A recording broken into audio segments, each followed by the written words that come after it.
Ah, questo non è facile. Ciao, mi chiamo Nico e in questo video vi spiegherò esattamente come ho fatto per imparare l'italiano. Allora, non lo parlo perfettamente, non è la mia madrelingua, ma tante persone mi hanno chiesto: ma Nico, come hai fatto per imparare l'italiano? Perché hai scelto l'italiano? Tutte queste domande e vi spiegherò tutto qua in questo video. Per essere onesto, sono molto nervoso per fare questo video perché non ho mai parlato alla telecamera in italiano, quindi per favore mette like in questo video. Ma io lo facciamo lo stesso, vediamo se lo posso fare e se no non metto il video su YouTube e basta. Allora, tutto è cominciato 3 anni fa quando sono andato in Italia da solo per un mese. Sono andato da Roma a Palermo e ho fatto un viaggio da solo, tipo backpacking, e mi è piaciuto tantissimo questo viaggio, ma al quel tempo non parlavo niente di italiano, nemmeno ciao mi chiamo Nico, nemmeno niente, nulla, nothing.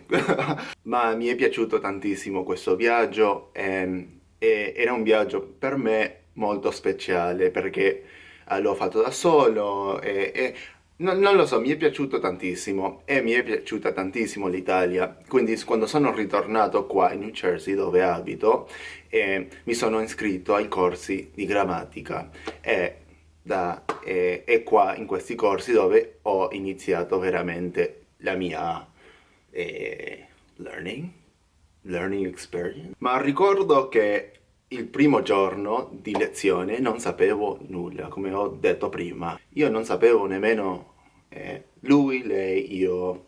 Ma non mi veniva difficile l'italiano perché la mia madrelingua è lo spagnolo, quindi ci sono tante cose simili tra l'italiano e lo spagnolo. La grammatica non è così diversa, ma anche se potevo leggere tante cose, era molto difficile per me e ancora è difficile per me formare dei frasi e questo non è facile per me.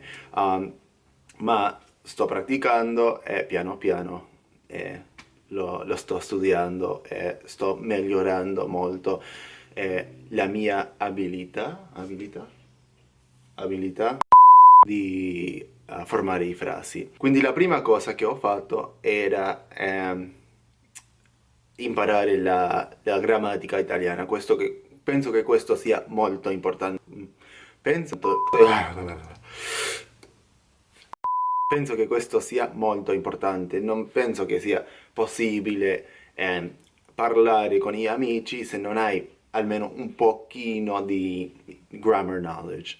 Anche se ho imparato più cose dopo con i miei amici, questa parte basica di grammatica era molto importante per me. Allora, dopo aver studiato la grammatica, ho iniziato a cercare degli amici italiani su un'applicazione che si chiama HelloTalk. È un'applicazione dove si può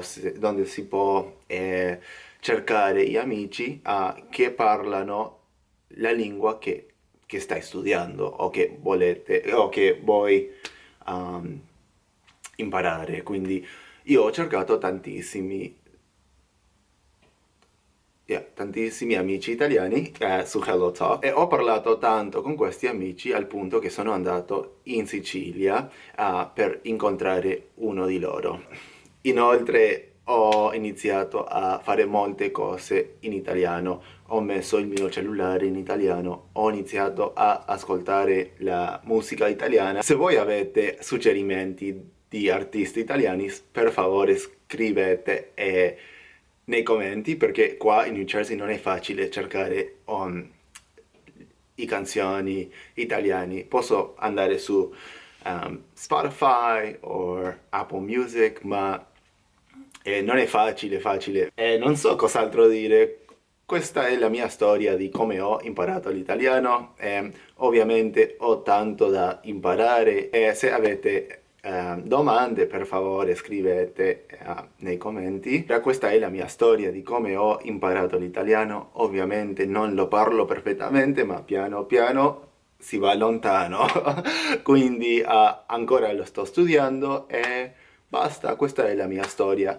Allora, se questo video vi è piaciuto, per favore, non dimenticate di mettere un bel pollice su e ci vediamo nel prossimo video. Ciao!